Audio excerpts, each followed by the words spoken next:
నమస్కారం, మా తెలంగాణ న్యూస్ కి స్వాగతం. హెడ్లైన్ చూద్దాం.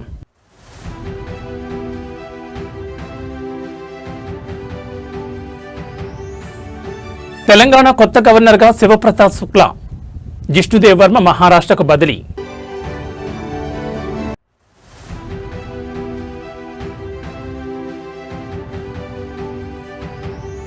ఏపీలో జనాభా విప్లవం, 2 లేదా అంతకంటే ఎక్కువ మంది పిల్లలుంటే 25,000 నగదు కానుక.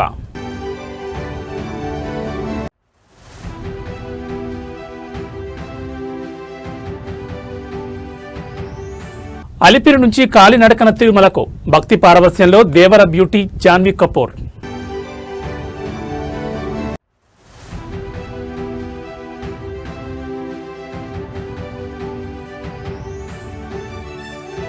ఇంగ్లాండ్ పనిపట్టారు, ఫైనల్లోకి దూసుకెళ్లారు, ప్రతీకారం తీర్చుకున్న రోహిత్ సేన.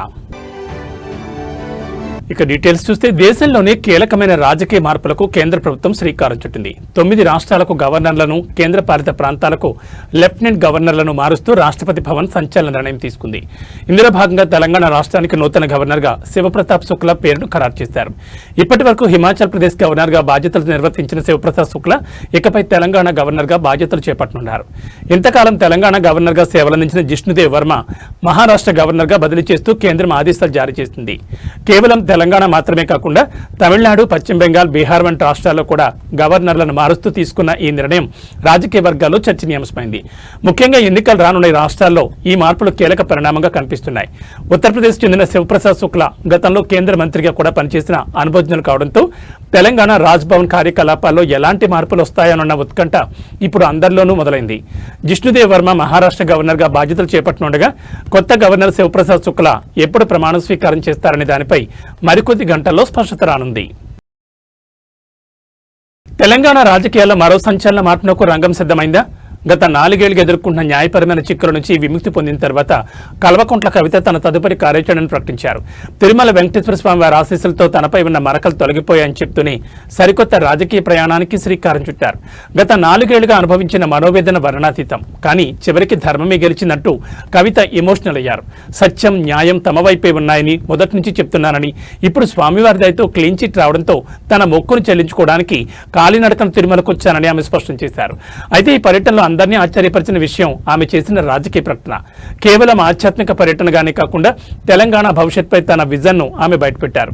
తెలంగాణ ప్రజల పక్షాన తెలంగాణ ఇంటి పార్టీగా పనిచేయడానికి రానున్న రోజుల్లో ఒక రాజకీయ పార్టీని ఏర్పాటు చేయబోతున్నాం.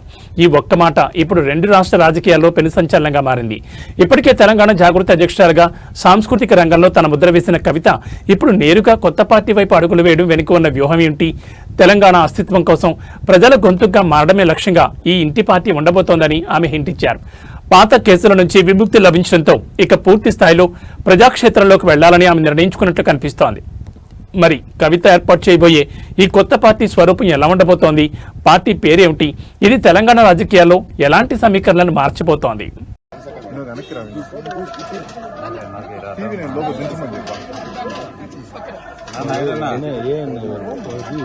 నీకు కావాలంటే తీసుకోకూడదు, నువ్వు పర్సనల్ అంటే మీడియా.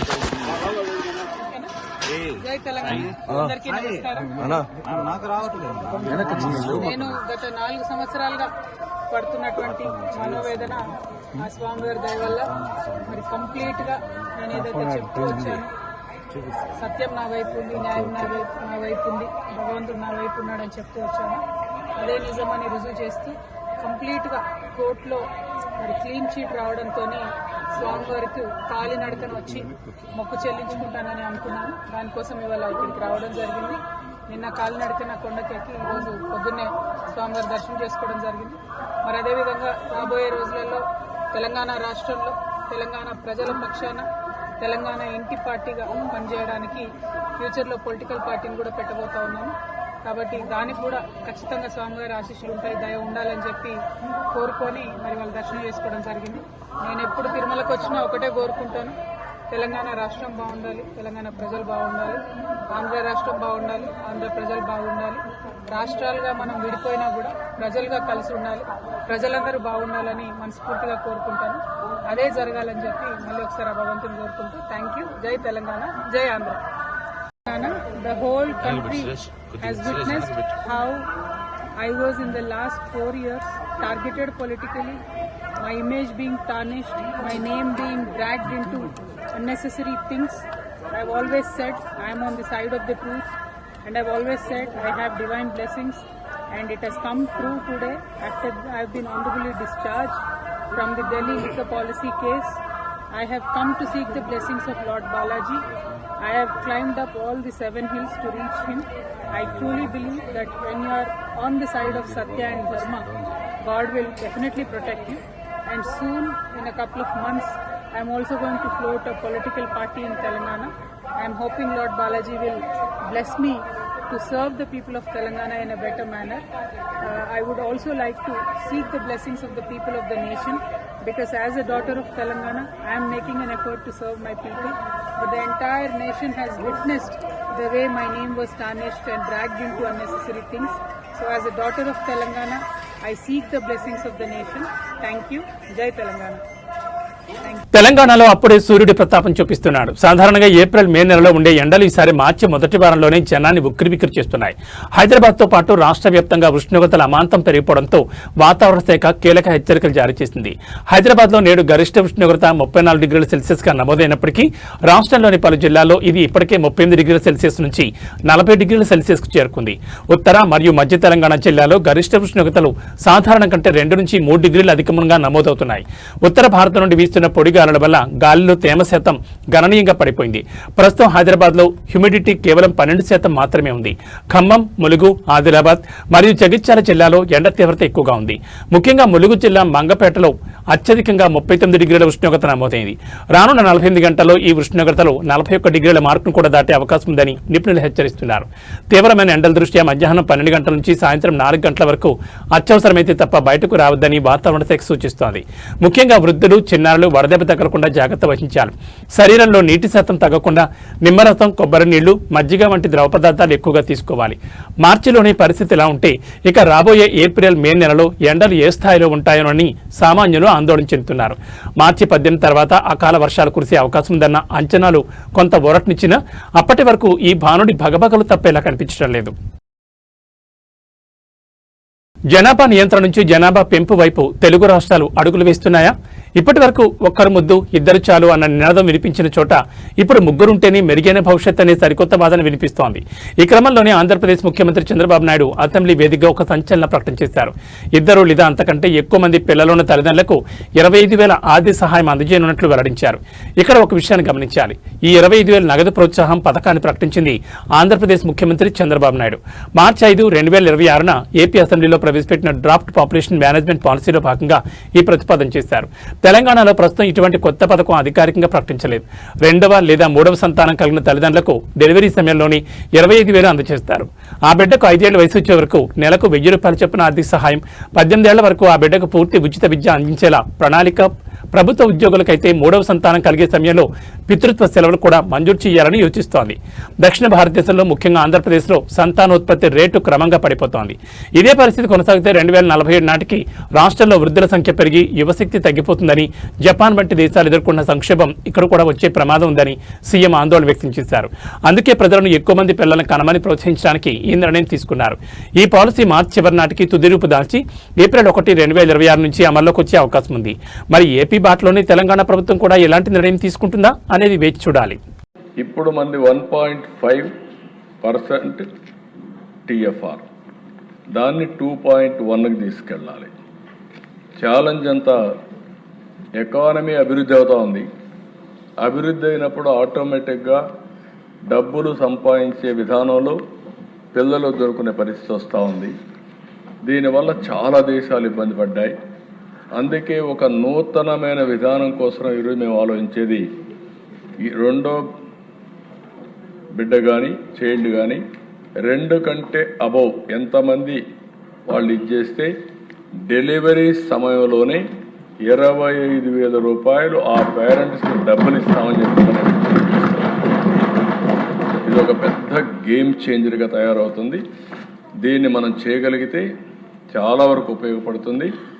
ఇంకొక పక్కన ఇది కాకుండా మీరందరూ ఆలోచించినప్పుడు ఎవరైతే గవర్నమెంట్లో పనిచేసే వాళ్ళందరికీ భార్య భర్త ఈక్వల్ పేరెంటింగ్ అది చేయాలనుకున్నప్పుడు మగవాళ్ళకు కూడా రెండో బిడ్డ అయితే 1 నెల అదనంగా పేరెంటింగ్ కోసం లీవ్ గ్రాంట్ చేస్తాం. అదే మరి రెండో బిడ్డ కన్నా 3వ బిడ్డ అయితే అనదర్గా 1 మంత్ 2 నెలలు ఇస్తాం. అంటే 1 ఇయర్ ఉండేది 1 మంత్ ఎక్కువగా ఇచ్చి దీనికి ప్రోత్సహిస్తామని చెప్పి కూడా నేను మీకు తెలియజేస్తున్నా. ఇది ఓవరాల్గా మీరు ఆంధ్రప్రదేశ్ రాజకీయాల్లో ఊహించని పరిణామం చోటు చేసుకుంది. టీడీపీ ఎమ్మెల్యే కొలిక్పూడి శ్రీనివాసరావు తన సొంత ప్రభుత్వంపైనే కాకుండా గత ప్రభుత్వంపై కూడా సంచలన వ్యాఖ్యలు చేశారు. జగన్ ప్రభుత్వంలో నాపై ఒక్కరోజు కూడా దాడి జరగలేదు, నన్ను చంపడానికి ఎవరూ ప్రయత్నించలేదంటూ ఆయన చేసిన వ్యాఖ్యలు ఇప్పుడు రాష్ట్ర వ్యాప్తంగా చర్చకు దారితీస్తున్నాయి. అసలు కొలిక్పూడి ఇలా ఎందుకు అనాల్సి వచ్చింది? ఆయనకు సొంత పార్టీ నుంచే ముప్పు పొంచి ఉందా? ప్రస్తుత కూటమి ప్రభుత్వంలో తన ప్రాణాలకు రక్షణ లేదని, సొంత పార్టీ నేతలే తనను ఇబ్బంది పెడుతున్నారని కొలిక్పూడి ఆవేదన వ్యక్తం చేస్తున్నారు. గత వైసీపీ ప్రభుత్వ హయాంలో తాను తీవ్రమైన విమర్శలు చేసినప్పటికీ అప్పట్లో తనపై ఎలాంటి దాడులు జరగలేదని గుర్తు చేస్తూ ప్రస్తుత పరిస్థితిపై అసహనం వ్యక్తం చేశారు. తిరువూరు నియోజకవర్గంలో ఎంపీ కేసినేని చిన్నితో ప్రోటోకాల్ విషయంలో వస్తున్న విభేదాలే ఈ వ్యాఖ్యలకు ప్రధాన కారణమని రాజకీయ విశ్లేషకులు భావిస్తున్నారు. కొలిక్పూడి వ్యాఖ్యలు టీడీపీ అధిష్టానానికి పెద్ద తలనొప్పిగా మారాయి. ఇప్పటికే పార్టీ రాష్ట్ర అధ్యక్షుడు పల్లా శ్రీనివాసరావు కొలిక్పూడిపై చర్యలు తీసుకునే అవకాశం ఉందని హెచ్చరించారు. అయితే నన్ను చంపడానికి పార్టీలోని కుట్రలు జరుగుతున్నాయని ఎమ్మెల్యే నేరుగా ఆరోపించడం కూటమి సర్కార్లో కలకలం రేపుతోంది. జగన్ ప్రభుత్వంలో క్షేమంగా ఉన్నానని చెప్పడం ద్వారా ఆయన తన అసంతృప్తిని పతాక స్థాయికి తీసుకెళ్లారు. మరి కొలిక్పూడి వ్యాఖ్యలపై టీడీపీ హైకమాండ్ ఎలా స్పందిస్తుంది? ఆయన అన్నట్టుగానే నిజంగానే ఆయనకు ప్రాణాలకు హాని ఉందా, లేక ఇది కేవలం రాజకీయ పైచేసి కోసం చేస్తున్న విమర్శలా? వేచి చూడాలి. నా మీద కేసులు పెట్టారు.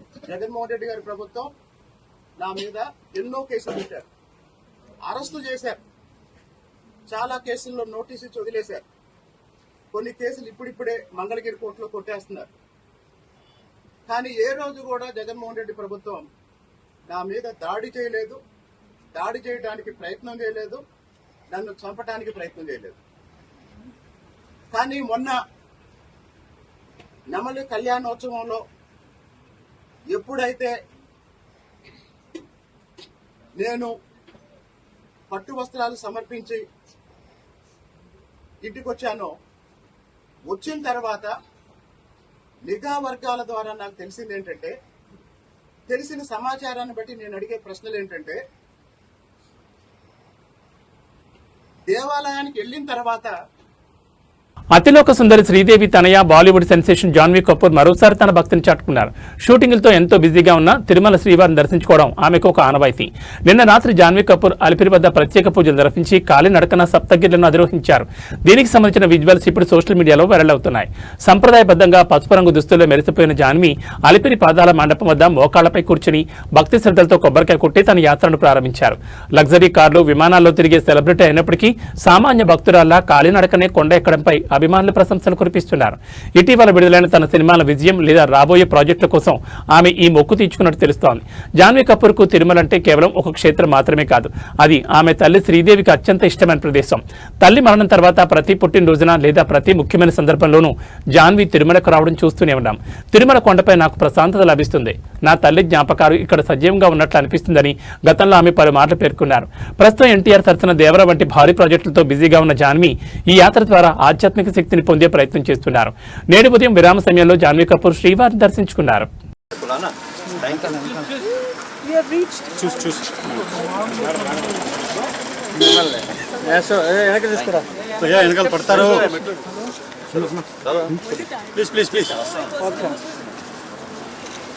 అయ్యా వెనకాల step sir. Thank you, Anna. No, me hand. हो गया. Thank you, Anna. Please. Request है, humble है. అయిపోయింది. లాస్ట్. అయిపోయింది. Thank you. చెప్తురా అయిపోయింది. Anna, बहुत है. మీరే వచ్చేస్తున్నారు. మీరే వచ్చేస్తున్నారు. ఓ పక్కకు ఉంటే వెళ్ళిపోతాం మేము. ఆమె అందమన్నమంటాను. సెకండ్ మేడం, ఒక ఫోటో వచ్చేసి వెళ్ళిపోతాను madam.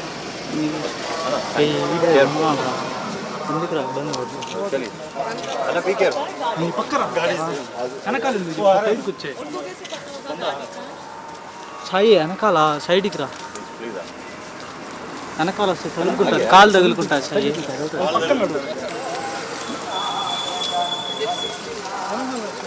No,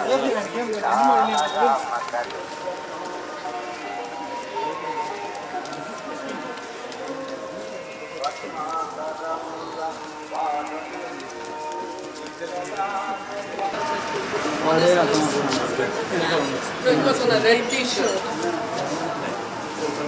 And is it a 350 steps? Same level. And in the middle he stopped for a సోదరా డౌన్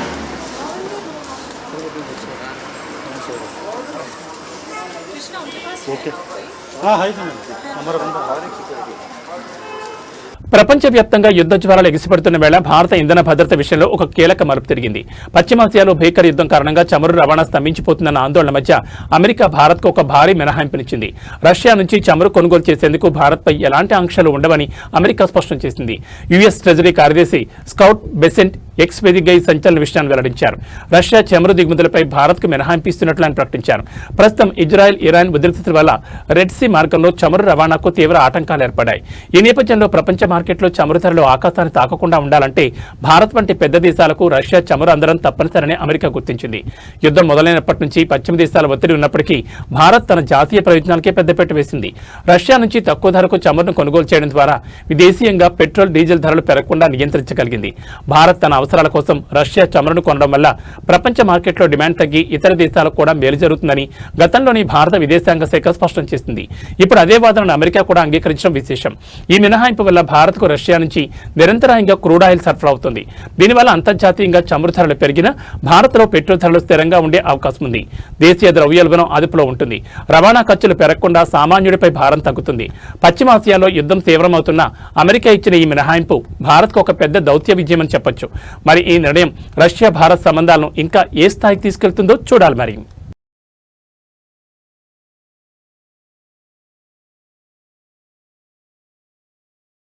సాధారణంగా నిరసన అంటే పనులు ఆపేయడం, రోడ్ల మీదకు రావడం లేదా ధర్నాలు చేయడం చూస్తుంటాం.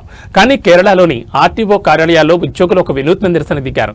తమ డిమాండ్ సాధన కోసం పని ఆపేయడమే కాదు కదా, ఆఫీస్ వేళలు ముగిసిన తర్వాత కూడా అదనంగా పనిచేస్తూ ప్రభుత్వంపై ఒత్తిడి పెంచుతున్నారు. అసలు ఈ ఓవర్ టైం నిరసన వెనుక ఉన్న కారణాలేంటి, వారి డిమాండ్లేంటి?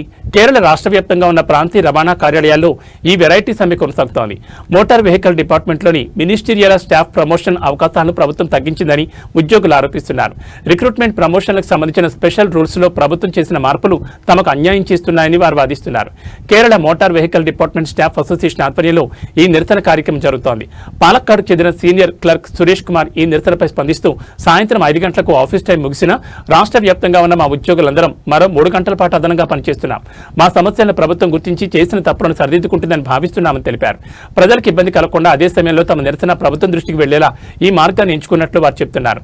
వివిధ రాష్ట్ర ప్రభుత్వ శాఖల్లో రిక్రూట్మెంట్ మరియు ప్రమోషన్ల కోసం ప్రత్యేక నిబంధనలు సవరిస్తూ కేరళ సర్కార్ నిర్ణయం తీసుకుంది. దీనివల్ల కింది స్థాయి సిబ్బందికి అందాల్సిన పదోన్నతులు నిలిచిపోయే ప్రమాదం ఉందని, అర్హత ఉన్న వారికి అన్యాయం జరుగుతుందని ఉద్యోగ సంఘాలు ఆందోళన వ్యక్తం చేస్తున్నాయి. పని ఆపేసి సమ్మె చేసే కాలంలో పనిచేస్తూనే నిరసన తెలుపుతున్న కేరళ ఉద్యోగుల తీరు ఇప్పుడు దేశవ్యాప్తంగా చర్చనీయాంశమైంది. మరి ఈ ఓవర్ టైం నిరసన చూసైనా కేరళ ప్రభుత్వం దిగి వస్తుందా, వారి ప్రమోషన్ల విషయంలో సానుకూల నిర్ణయం తీసుకుంటుందా చూడాలి. మరి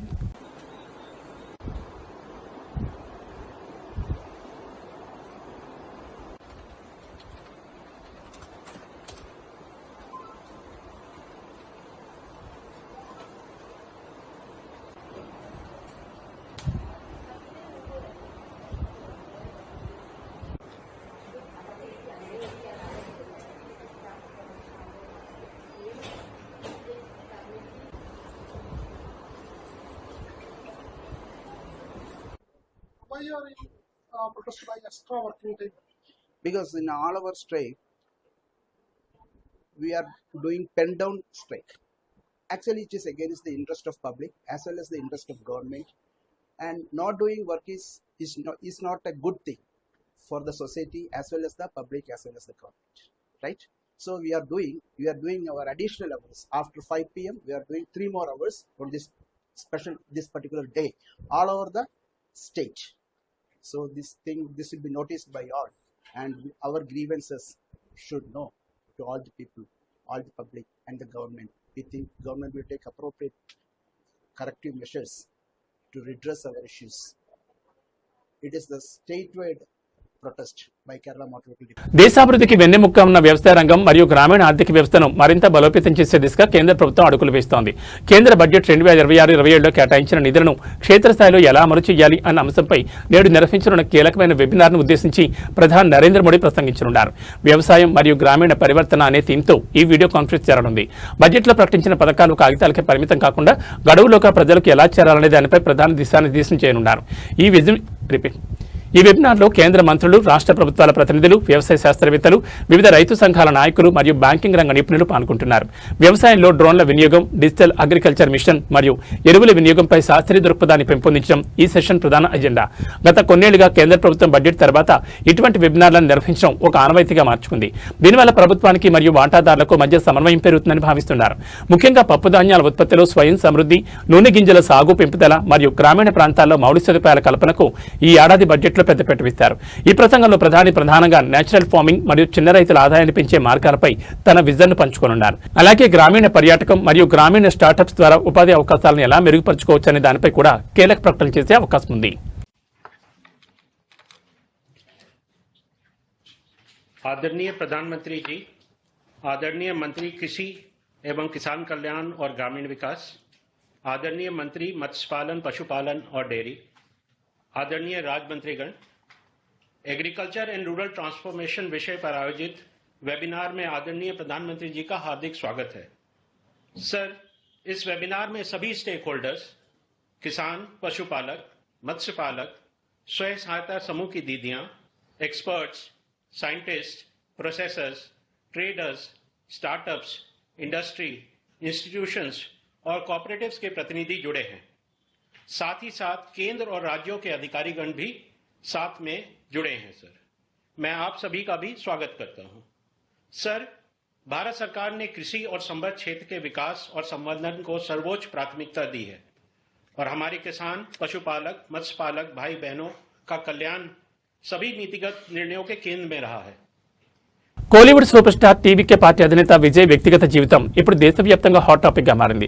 గత కొద్ది రోజులుగా తన భార్య సంగీత్తో విడాకుల వ్యవహారం కోర్టు మెట్లెక్కిన తరుణంలో విజయ్ తీసుకున్న ఒక నిర్ణయం అందరినీ ఆశ్చర్యపరిచింది. నిన్న రాత్రి చెన్నైలో జరిగిన ఒక హై ప్రొఫైల్ వెడ్డింగ్ రిసెప్షన్ లో విజయ్ నటి త్రిషా కృష్ణన్తో కలిసి జంటగా హాజరయ్యారు. ఈ విజువల్స్ ఇప్పుడు సోషల్ మీడియాలో సెన్సేషన్ క్రియేట్ చేస్తున్నాయి. నిర్మాత కల్పాతి ఎస్ సురేష్ తనయుడి రిసెప్షన్ కు విజయ్, త్రిష ఇద్దరు ఒకే రంగు సాంప్రదాయ దుస్తుల్లో మెరిచిపోయారు. విజయ్ సిల్క్ షర్ట్ పంచెలు రాగా త్రిష మ్యాచింగ్ శారీలో కనిపించారు. ఇద్దరు ఒకే కారులో వేదిక వద్దకు రావడం, కలిసి స్టేజ్ పైకి వెళ్లడం, దంపతులను ఆశీర్వదించడం విశేషం. భార్య సంగీతం వేసిన విడాకుల పిటిషన్లో ఒక నటితో వివాహేతర సంబంధం అనే ఆరోపణలు వచ్చినా కేవలం వారం రోజుల వ్యవహారంలోనే విజయ్ ఇలా బహిరంగ త్రిషతో కనిపించడం బోల్డ్ మూవ్ అని విశ్లేషకులు భావిస్తున్నారు. రాబోయే 2026 తమిళనాడు అసెంబ్లీ ఎన్నికల్లో పోటీ చేయబోతున్న విజయ్ తన ఇమేజ్ విషయంలో ఇంత రిస్క్ ఎందుకు తీసుకుంటున్నారనేది ఇప్పుడు $1 మిలియన్ ప్రశ్న. ఇది రూమర్లను నిజం చేయడమా, లేక మేము కేవలం స్నేహితులమే అని లోకానికి ధైర్యంగా చెప్పడమా అనే చర్చ నడుస్తోంది. మరోవైపు విజయ్ కుమారుడు జేసన్ సంజయ్ తన తండ్రిని ఇన్స్టాగ్రామ్ లో అన్ఫాలో చేయడం కూడా ఈ వివాదానికి మరింత ఆజ్యం పోసింది. సినీ కెరీర్ పరంగా లియో చిత్రంతో అలరించిన ఈ జంట ఇప్పుడు నిజ జీవితంలోనూ జంటగా మారబోతున్నారా అనే సందేహాలకు ఈ పర్యటన బలాన్ని చేకూర్చింది. సంగీత కోరినట్లుగా విజయ్ 250 కోట్ల భరణమిచ్చి ఈ వివాదాన్ని ముగిస్తారా, లేక కోర్టు విచారణలో మరిన్ని నిజాలు బయటకు వస్తాయా వేచి చూడాలి.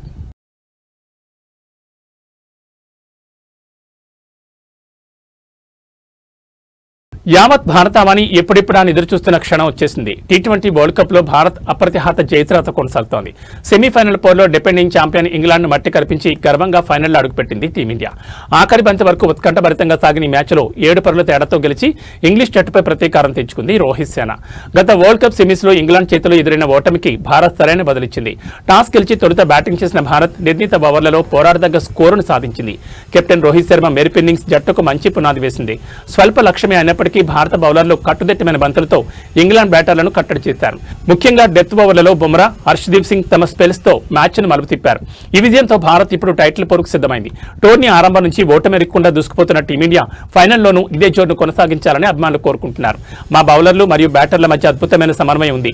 ప్రతి ఒక్కరూ తమ బాధ్యతను సక్రమంగా నిర్వర్తించడం వల్లే ఈ విజయం సాధ్యమైందని మ్యాచ్ అనంతరం కెప్టెన్ రోహిత్ శర్మ వ్యాఖ్యానించారు. మరికొన్ని గంటల్లో జరగబోయే గ్రాండ్ ఫైనల్ కోసం దేశమంతా సిద్ధమవుతోంది. వరల్డ్ కప్ ట్రోఫీని భారత్ ముద్దాడుతుందా, చరిత్రను తిరగరాస్తుందా అనేది ఇప్పుడు $1 మిలియన్ ప్రశ్న.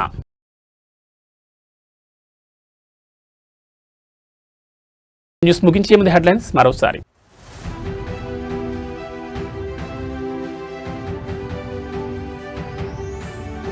తెలంగాణ కొత్త గవర్నర్గా శివప్రతాప్ శుక్లా, జిష్ణుదేవ్ వర్మ మహారాష్ట్రకు బదిలీ.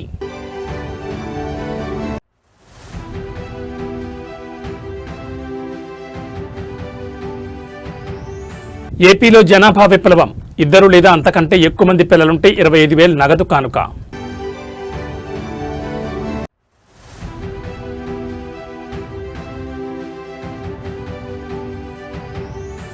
అలిపిరి నుంచి కాలినడకన తిరుమలకు, భక్తి పారవస్యంలో దేవర beauty Janhvi Kapoor.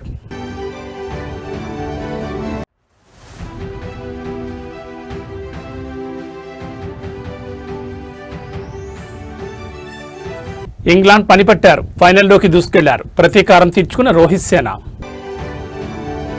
AB bulletin విశేషాలు. నమస్కారం.